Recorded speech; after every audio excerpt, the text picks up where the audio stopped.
Welcome to another DragonLance Saga review episode. It is Kirinor Frost Cult the 24th. My name is Adam, and today I would like to review Dalamar the Dark by Nancy Varian Berberick. I'd like to take a moment and thank the DL Saga members and Patreon patrons, and invite you to consider becoming a member or patron by visiting the links in the description below. You can even pick up DragonLance materials using my affiliate links. Now, this is my perspective only, and if yours differs, that's okay. Share your thoughts in the live chat, or if you're watching this after the fact, in the comments below, and we can have a nice little back and forth. All right, the way this is broken down is I have a pre-written review of the novel, and then I'm just going to sort of riff throughout, and then if you've put in any questions in the comments, then I'll read those and address them, and we'll just have a little bit of a back and forth on early Christmas Eve. Happy holidays to everyone, by the way. I'm wearing my Star Wars sweater. Got to do it.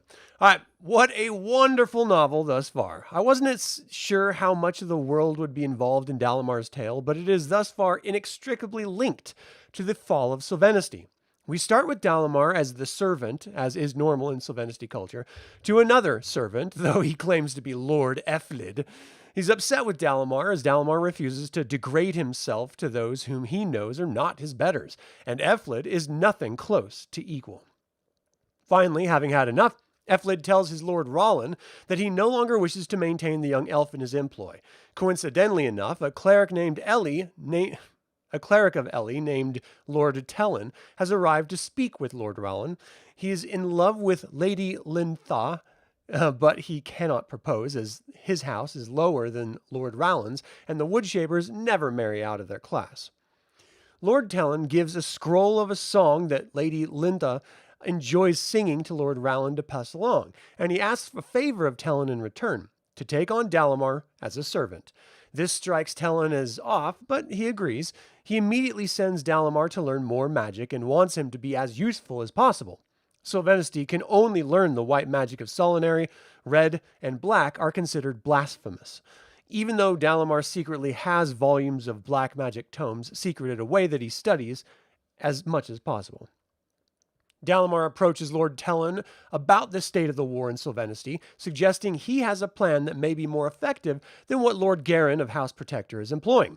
This is shocking, and a concern far beyond the scope of a meager servant like Dalamar, but the proposal is so brash that it just might work, and Lord Tellin agrees to present it to the speaker. This is where we get a lot of background on Lorak Caledon and his daily life with Alhana Starbreeze's daughter. She is clearly a devoted and loving daughter, and Lorak a troubled and tormented king.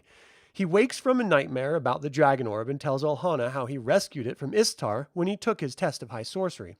Alhana even awoke to see him screaming as if in a dream, clutching the dragon orb, which called out to her as well.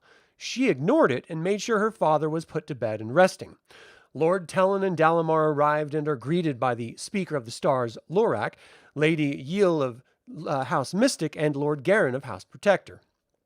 They all scoff at the notion that Lord Tellin has anything to offer and are taken aback in shock as Dalamar speaks to the speaker himself and offers his plan. To Lorak's credit, he was willing to hear the plan of using illusions to make the dragon army believe it was being flanked, then having the actual army flank it for real. This again, near blasphemous, but the king wants to try it as their current tactics are failing.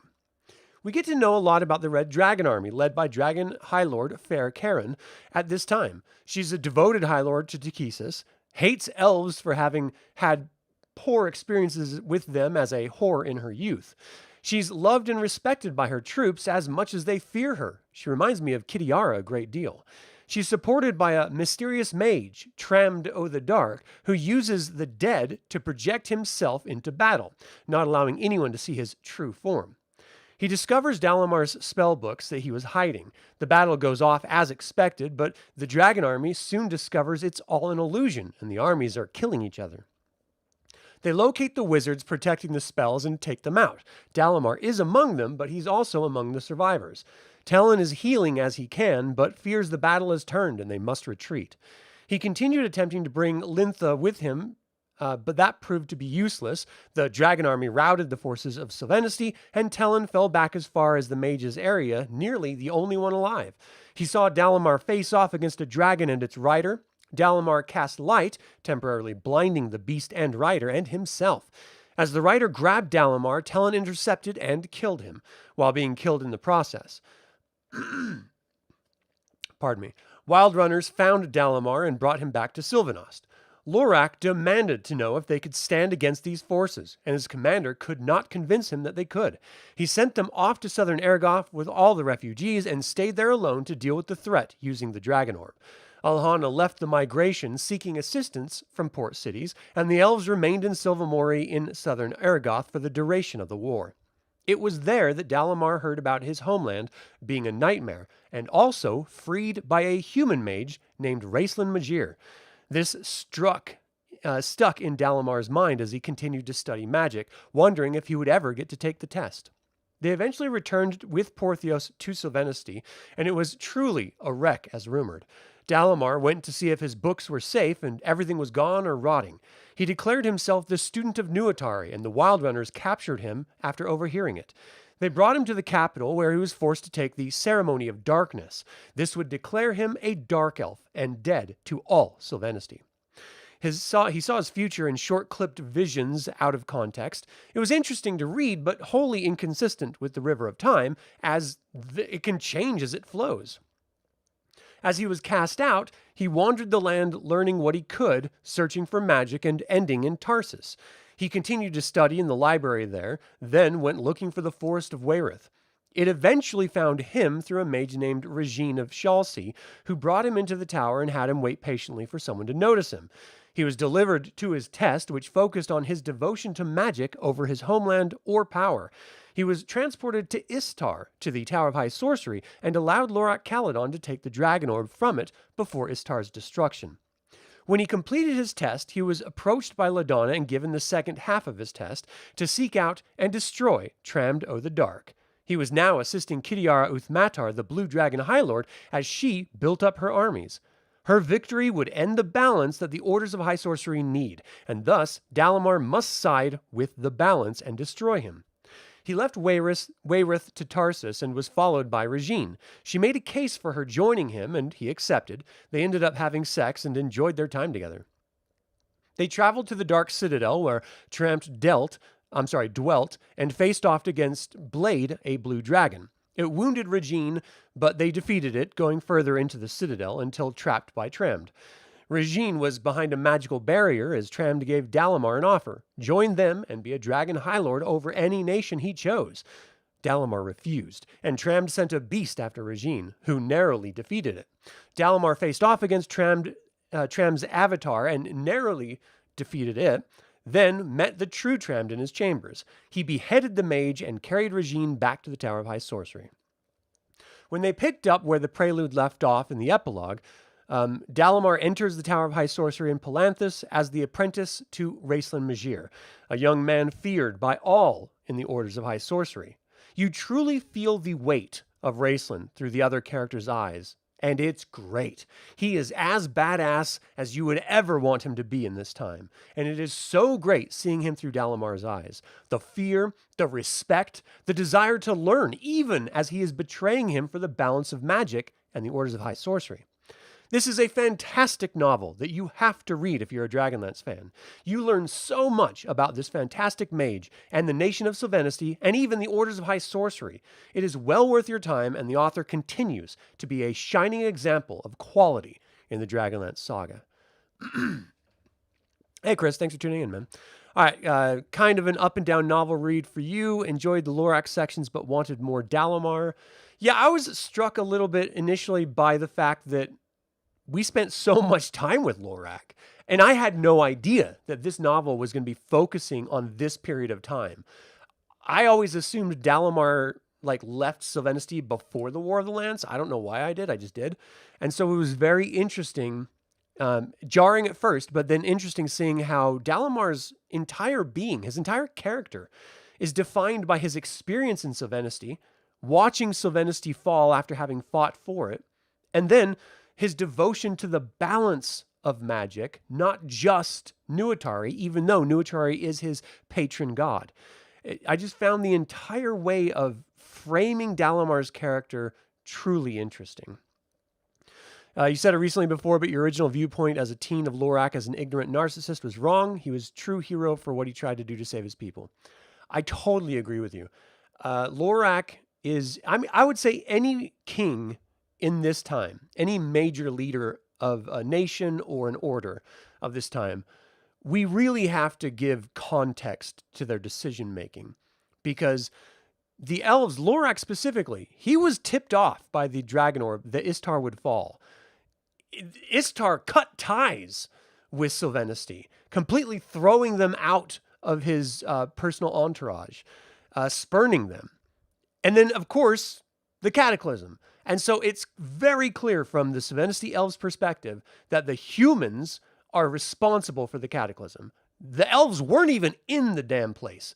They were kicked out before that even happened. So it was 100% on the humans. So their racial bigotry towards humans makes perfect logical sense. However, then we have to deal with Lorak having to try to save his people from, once again, humans, but this time in the side of the Dark Queen instead of the side of Paladine like the King Priest was. So at no point can we just say, oh, elves are just bad, because you have to add context to decisions. That's what makes characters interesting. And Lorax, he had no choice the way he saw it. One, he had the whisperings in his ear of the dragon orb, so that was poisoning his mind already. But then, like, literally, he was talking to his commander of House Protector, like, can we do this? And he couldn't say yes, that he could. So they either fought to the last man, or he tried to save as many of his people as possible. And he chose the most difficult choice ever, migrating away from his homeland from time immemorial that they fought for in 2 dragon wars. I mean, that's not easy for any leader to decide. And then to put his daughter in charge of everything and leading her people in this mass migration while he stayed behind with a small group of wild runners in order to try to face off against the armies alone with his own magic and the dragon orb. And I was a little also thrown back by, we got a different dragon that came out of the dragon orb. It was, I'm looking here, Viper actually was trapped inside of the dragon orb, came out, and then Cayenne Bloodbane, was like summoned by the dragon orb and came, and Viper like popped smoke because he was like, oh no, I don't want to be around this guy. So I've got to ask, why don't we have a Cayenne Bloodbane novel? In Richard Knack's story, Cayenne Bloodbane was in the Third Dragon War. Was it Richard Knack's or was it Margaret Weiss and Tracy Hickman's version? Well, in one of them, I get it mixed up because I've read so many damn books at this point. Cayenne Bloodbane was actually in the dragon armies in the Third Dragon War. I want to know what Cayenne Bloodbane did from that point all the way until he showed up in Silvanesti, why he hates the elves so much. It could very easily just be that, they fought for their homeland and destroyed his parents or whatever in order to do it. But whatever the reason, I want his story, because then he comes back after being banished by Race and Majir and puts up that whole Silvanesti shield in the 5th Age and just slowly torturing elves. I mean, it's a great story, and I've got to hear. I mean, it's just got to be fans at this point because we're never going to get it. But I would love it. All right, anyway, Lorak would successfully have used the Dragon Orb and controlled Viper if Cayenne Bloodbane hadn't heard the call and gotten in the way. Maybe. I don't have the faith in Lorak's magical skill simply because he took the test. That's a 3rd level wizard. He's never had any overt use of his power displayed or even talked about from that time. He's always been a king. And so he's lived a kingly, posh lifestyle. That is not the same as constantly studying in the Towers of High Sorcery and going around adventuring and practicing your magic or anything like that. So I don't know that he ever really had the sheer talent. He was convinced he had the talent by the Dragon Orb, but that's the whole point of the Dragon Orb, to lure you into false confidence and then take you over. So I don't know that he would have been able to beat Viper. I think it is an interesting conversation to have, however. Cayenne Bloodbane, I totally agree, spoiled his entire plans. That dragon is a badass, and I love me some Cayenne Bloodbane. And yes, I say Cayenne, not cyan. I know cyan is a way to say the color blue, but Cyan is not blue, he's green. So that's why I say Cyan Bloodbane, not Cyan Bloodbane. I'm sorry, backwards. I'm even mixing myself up now. I was hoping to see more of Raceland, especially when the book starts, but instead they went with the Force Awakens approach, and saved Raceland like Luke. How dare you compare the two?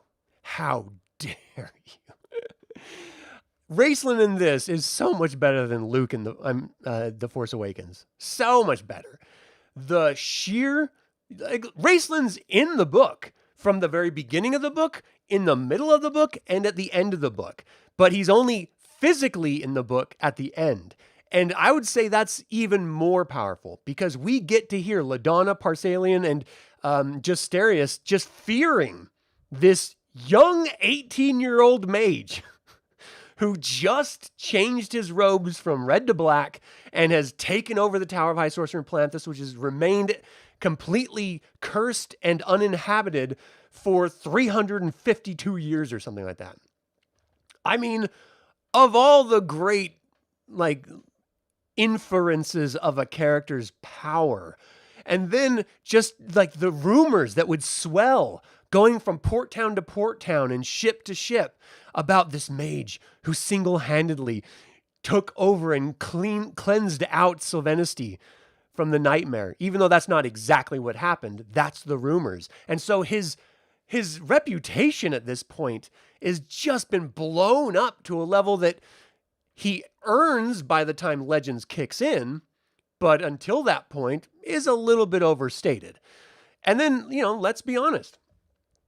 Raceland can't be in this novel very much. We already have him in the timeline of this novel in the Chronicles. And then, of course, at the end of this novel in the Legends. And so his story has already been told in this time period. So there's nothing really to say that we don't already know that would then take away from Silvanesti and Dalamar, which is the point of this story. So I don't really mind the limited inclusion of Raceland because I do still feel like his weight was ever present throughout the entire novel. And I really, really enjoyed it. You never picture Dalamar as a white mage fighting the dragon armies of Takhisis for Silvanesti and traveling to Ergothia. Seriously, I was stunned. And I also liked how, when this was released, Fifth Age was already a story beat that was happening. And so it's easy at that point to start then going back and talking about wild sorcery and how people are using it and having it make logical tie-in sense with how they would end up describing wild sorcery. But he was talking about learning wild sorcery from his Khagansti lover when he was in Southern Aragoth in Silvamori. And I just love that story beat because it's tying in all the different forms of magic in the use of a character that spans these different ages of time. And, knowing where Dalamar is going to end up, I mean, he's had a hell of a character arc. Just incredible. Let's see. Interesting conversation with Parsalian when he said Lorak would have prevailed if he had kept his faith. Really? Do you agree with that assessment? No, not at all. No, not at all. His faith. His faith in what? Ellie? Paladine? Paladine was busy helping the Heroes of the Lands defeat the war, not a single battle over in Silvanesti. So it's that sort of micro and macro view that I think Parsalian has always lacked. The reality is you may focus and win a war with that focus. I mean, a battle with that focus, but the war is what you should be focusing on, not the individual battle. And the greater war would have been lost no. You know what? I'm not going to go any further with that statement because I don't know. All I know is I don't think that Lorak would have been able to defeat the Dragon Orb or the Dragon Kind Bloodbane, or in my opinion, even Viper, if he still held more faith in Paladine / Ellie. Fair Karen has to lamest Dragon High Lord name ever. Fair Karen is pretty stupid Dragon High Lord name. That's true. It's spelled Paircaron. I don't know. It bothered me seeing someone else in charge of the Red Dragon Army. And the fact that Verminard was in charge of the Blue Dragon Army at this time, while she was in charge of the Red Dragon Army. I didn't like that idea. I didn't like that story beat. It didn't seem consistent to me, but I would rather her be defeated in Silvanesti than Verminard be defeated in Silvanesti. I just didn't want him to be in charge of the Blue Dragon Army because that's Kitiara's post, man. And I get that she wasn't around in that time to take over, but I still didn't like it. From a strategy standpoint, it made sense for the dragon armies to attack Silvanesti first. They were probably the richest city in Anslon. Their wealth could have paid for every mercenary on Krynn. Not that only, but yes, that, but also just the strategic location, you know? And let's be fair, this wasn't just an act of strategy or money. This is revenge. Takhisis fought 2 dragon wars with her dragons trying to take that land back, and she lost twice with her dragons. So yeah, she's a little burnt. She's a little pissed that happened. I don't even think she took it in the 3rd dragon army, but I'm going to have to look that up because I can't remember exactly right now. But in any case, we cannot ever forget the need for revenge that Takhisis is driven by for every defeat she has ever suffered at the hands of the mortals of Krynn. And that will drive a god mad, for sure. Dalamar slept with more people than any character in Dragonlance not named Kitiara. 100%. Interesting how Dalamar's disdain for Ellie and the gods affect his choices, and ironic how he wanted to prevent Raistlin from defeating the gods then. I don't think it was ironic. I think it was just to preserve the balance, you know? He knew, and he was tested on that. So he knew if Raistlin won, just like if the Blue Dragon Army won, then the Orders of High Sorcery would be meaningless. They would be destroyed. And his entire essence of a person and a mage is wrapped up in the service of Nuatari the god and the Orders of High Sorcery as a fraternity of magic. So I think that drove him more than anything else. As long as Kyan Bloodbane's novel in the version from Destiny's where he's fat and lazy. Scott, how you doing? Thanks for tuning in. Let's see. Karen diminished how cool Kitiara was as the only female Dragon High Lord in the era before her and Lorana showed up. Both sides how powerful women could be. I mean, Takhisis usually takes on a female form, so powerful females, you know, start at the very, very tippy top. I see your point, but she did get her ass handed to her pretty badly. Whereas Kitiara, it took a long time for her to get beaten. And then it took Dalamar in order to do that, mixed with the other heroes of the Lance at the time, you know, to defeat her. So, I don't know. You know, I don't think Farah Karen overshadows Kitiara Uthmatar at all. Not at all. Especially it did seem like Farah Karen was like an homage almost at this point. Because, of course, Kitiara came first in the stories that were released, but Farah Karen was first in the Dragon High Lord's army in this story, sort of looking back. But I think they probably would have tried to use a character like Kitiara just to showcase that power comes in many different forms, you know? And it's not just men, it's not just women, it's not just monsters, and it's not just gods. It takes individual influence and authority that an individual earns through battle. And that's what Kitiara had, and up until her defeat, that's what Farah Karen had. And simply because there's 2 female Dragon High Lords in the whole time span of the War of the Lance, I don't think diminishes either one of them personally. Kevin, what's up? Thanks for tuning in. Just found me the other day. Oh, well, welcome to the channel. I hope you have some fun. Kick the tires, look around. I've got a lot of stuff for you to explore. Like a lot. If you like recipes, I've got recipes. If you like short stories, I got that. If you like actual plays, I got that. If you like lore deep dives, I've got that. Reviews on books and everything in between. So, welcome. Let's see. You definitely have a better perspective on Dalamar after this. Yeah, same here. People have tried to tell you that Dragonlance doesn't have strong female characters. What? Arguably, it's the first campaign setting to have strong female characters. Lorana, Tika, Kitiara, Takhisis, FFS. I mean, seriously. Even if you want to go to like the comics from DC, Reva Silvercrown. I mean, it doesn't matter what age you go in, what character. Mina, Gold Moon. I mean, you can't stop. Alhana Starbreeze. The list just keeps going the more you look into it. So, yeah, I totally agree with you, Scott. It's shocking to me. And it just speaks of ignorance.